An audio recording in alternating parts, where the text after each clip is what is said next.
Welcome to Governance Minutes, brought to you by the Society of Corporate Secretaries and Governance Professionals, and Knowledge Partner host, Corporate Board Member, along with contributor Thomson Reuters.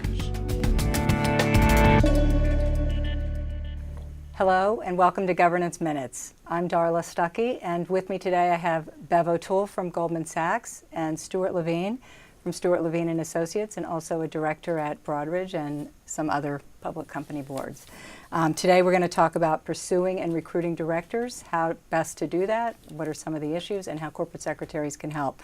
I just want the audience to know this is a truncated version of a panel we did at our national conference in July, which was quite well done, if I do say so myself, and Bev was the moderator. So I'm going to turn to you first, Bev.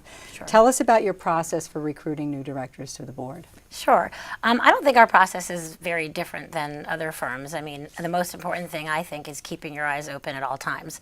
So we're not looking for a specific director to fill a specific slot. It's really just keeping your eyes open for the right director that would be the right fit, knowing which skills you need. One of the things our lead director, Jim Shiro, instituted recently was a skills matrix, but also, importantly, individual conversations with each of our independent directors on a periodic basis to get their thoughts about how the board is functioning, what is needed, what skills might be needed. And that has been really helpful. He actually wrote about that in the letter to shareholders that he included in our proxy. So does this mean you're sort of like always in recruiting mode? We're always in recruiting mode. Okay. Always in Stuart, do recruiting you mode. have the same, are you kind of always in recruiting mode at your company? Yeah, I think you have to, but we do something a little different. At the Broadridge board, as an example, we've just concluded a search for a new director, and this is the second time we've gone through, I'll call it that format and that process. And we believe strongly, kind of like what Beverly was talking about as far as inclusion of the board. That's critical because the culture of the board, everybody has to feel a voice in that search.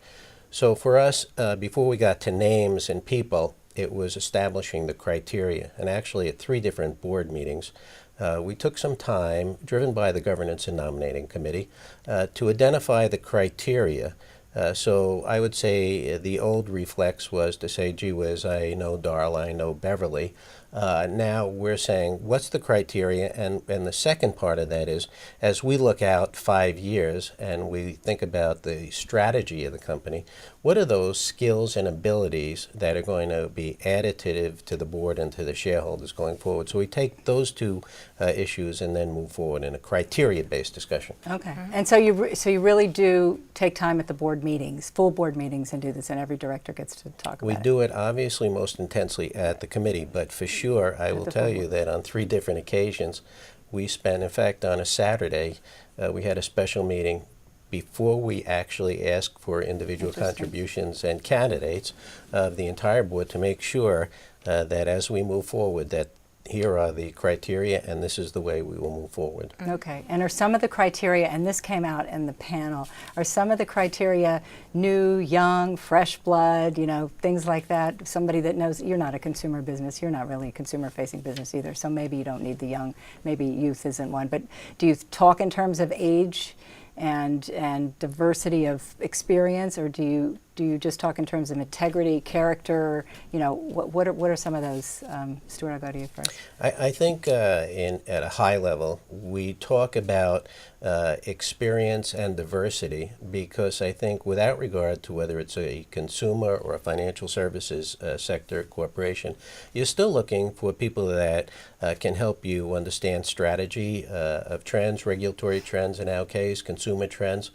So for us, diversity of thinking, diversity of experience, it really helps us quite a bit. So it's not, as I'll call it, linear, as just getting down to age or something that specific, more experience-driven. Okay. Bev, what would you add to that? I would echo that. I think that the diversity of background and experience is key. I mean, obviously you look at race, you look at gender, but it's important to think broadly about diversity, and I think the best boards have a very diverse board when you look at it across all different criteria.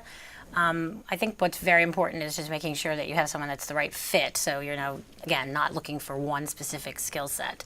And again, not to put in a plug for search firms, but I think that a lot of companies feel like we have enough contacts to really get, the most interesting and experienced members on our own without going to a search firm. But one thing I think is really key is the search firms can tell you what's coming down the pipeline. So you may have a wish list of director candidates, but they're not And available. by that meaning, you know who's going to leave some board or They'll leave know- a they'll know. CEO that's on, on his or the her way search out. firms may know before the company does that this or that person is stepping down as CEO or is retiring off a particular board and now has more space, more time, and they'll know that maybe a year out so that you can start. Because if you don't start recruiting probably a year out for some of these really great director candidates, you might not get them. Right.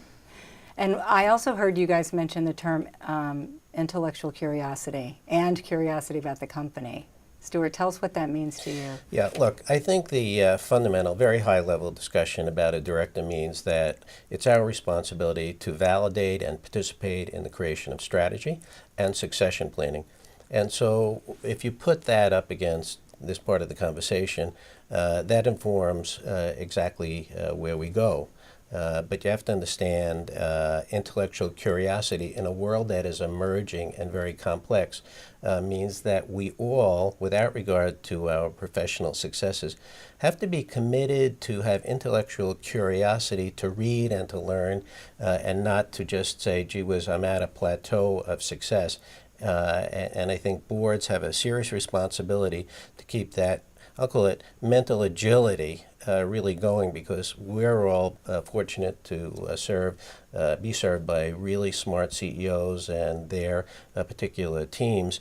And they're on the front of the edge of change. And so we as directors have a responsibility to stay at the edge of that intellectual curiosity / learning. And how do you know if somebody's intellectually curious when you're going through the recruiting process?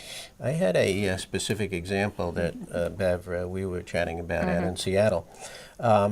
Everything is about actions. Everybody knows the right words, but in this particular instance, as chair of the committee, I was called the forward scout, kind of vetting candidates that hit our criteria.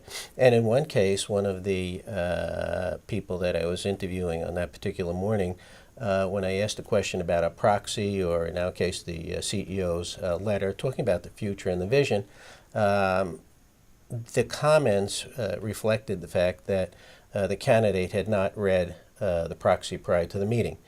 And you know what? Preparation is a huge issue for us. We need preparation. Corporate secretaries work really hard at putting the books together, the materials, and it's our obligation to be prepared. So I'm thinking if that candidate didn't care enough to be prepared for an interview, which is pretty real and serious, Absolutely. then that candidate lost a little energy, in my view. Yeah. Yeah, I agree. That's a red flag. I mean, you want the interview to be not about giving information that the candidate could read in a 10K or a proxy by reading analyst reports about the company. You want the interview to be about what the candidate brings to the table, what value add he or she has.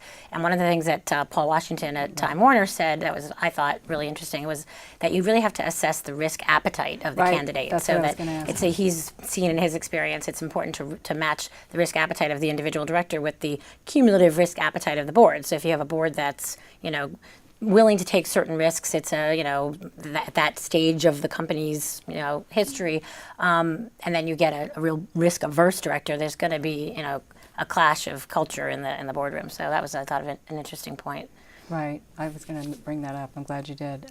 So also on the panel, one of the recruiter, the exec search firm fellow, whose name I can't recall. Ted at this point. Dysart. Ted He was Dysart. great. Hydra Consultants. He said it's much easier not to hire a director than to fire a director. So what do you do about getting rid of directors? And be careful. He talked about it in terms of being very careful up front, and it sounds like you guys are, and you're very thoughtful about it. But what are some of the solutions or ways to get rid of non-performing directors, assuming that either of you have ever had any experience with non-performing directors? Yeah, unfortunately, I've had a couple of situations, and I think you're right in the sense that just like hiring for executives, you want the criteria to be right so that you knock down, I'll call it the unforced errors coming in. But if you're in a situation where a person is acting in, let's call it an aberrant way that's not helpful to the culture, there are a couple of ways. Number one, that's when the lead director or independent chair and the chair of the governance and nominating committee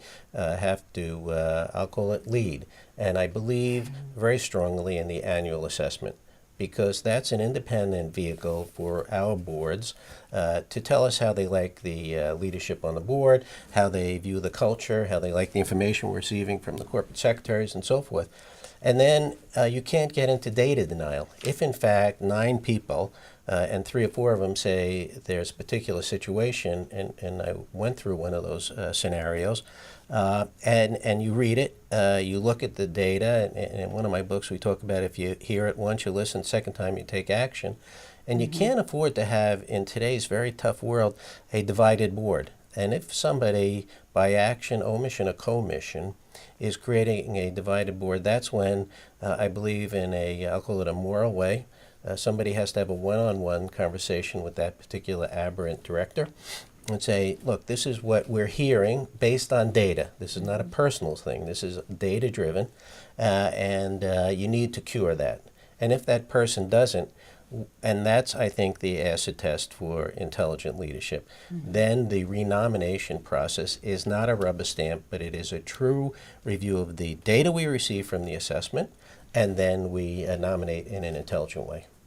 And I would point out, it's really important, that role of coordinating with the corporate secretary, the assessment, because now you're dealing with something really personal. I was going to say, you're talking about director, Huge. what we call Very director sensitive. evaluations. Annual. Yes, And yes. do you do it through your corporate We secretary? do. In Okay, our case, we okay. do, and we coordinate. You don't use an outside Well, lawyer or service? No, 'Cause some I've been on companies- some boards that they do that, Okay, Darla. but you think it works even using the corporate secretary? People I'm will very- be, yeah.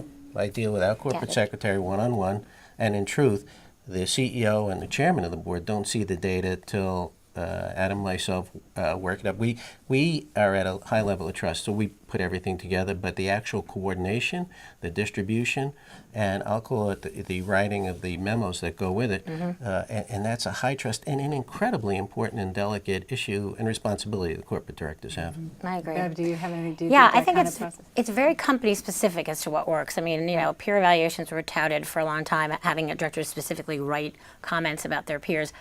Most companies don't do that. That's It doesn't. what I That thought, yeah. doesn't engender, the collegiality and the trust. It has to. You have to have a strong, committee chair like Stuart who is able to deal with any problem situations that could arise. And I think directors want to do a good job. So I think if someone's not prepared for the meetings, if that's the issue, or if they're not adding the right value at the meetings, I think it might be as easy as a one-on-one conversation. But it is important to keep abreast of that. I mean, as I mentioned before, these individual conversations that our lead director has instituted with our independent directors, it's a way at hearing what they think is going right, what they think is not going right, and it's a nice. Because it happens periodically, it's not that there's all this pressure that they have to come up with some. So it's not like an annual thing where you don't want to say, well, Joe's Right. not performing, so don't nominate him. If you're It's a doing it continuous- constantly, then you can say, as a director, you might be able to say, I didn't like what Joe said or did at the meeting last month, and then it's just sort of one little small mark maybe, and it's not, Absolutely. maybe that's the way it works. Well, there's other sort of more structural ways. Age limits, term limits, which were also mentioned at the conference. I actually was struck by how frequently, not that frequently, but more than once, term limits were mentioned as something that may be coming. And I think Paul even mentioned as something they may be looking at on the new company they're spinning off. And I know the investors have said term limits are good for a variety of things to get new blood, and that's what's going on in the UK. Also, there are some women's groups that think that term limits are a way to increase board turnover, which then would increase the chances of more women on boards. Any reaction to that? I think term limits, we have term limits in government today.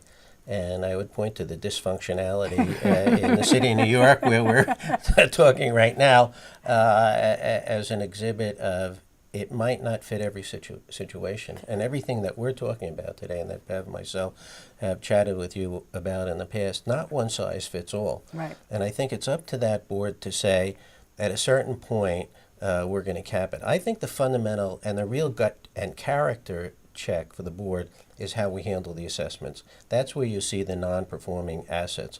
So I think that term limits are interesting, but you got to be careful that you don't lose all of the intellectual wisdom. And sometimes the history on the board, in my experience with a couple of boards, is really important because you want to really understand how the compensation package was put together, what was the strategy on the M&A, and why did we take that capital risk and so forth. So Again, I think it depends on the corporation and the board. I think you got to be very careful about that. Okay. I agree. I think skill set is much more important than tenure. However, the history and the knowledge that comes with being on the board, knowing what has worked and what hasn't worked, being able to compare management with prior management and see Right. what different skills the new management team brings, those are all crucial. And I think it would be a shame if a term limit took a director who maybe just was hitting his or her stride off of the board, especially if new younger directors are going on boards. Term limits would mean that they'd be leaving at much earlier ages. Right. It just may not be the best thing for the company and for the board. So it's a tough one to say across the board. I mean, of course, if shareholders start voting against directors after a certain number of years, at 9 years or what have you, deciding that they're not independent, I think term limits will become an almost inevitable circumstance. Yes, well, we'll watch that space. I want to thank our guests for being here very much. Watch us next month. Join us again next time for Governance Minutes, brought to you by the Society of Corporate Secretaries and Governance Professionals, and Knowledge Partner host, Corporate Board Member, along with contributor Thomson Reuters.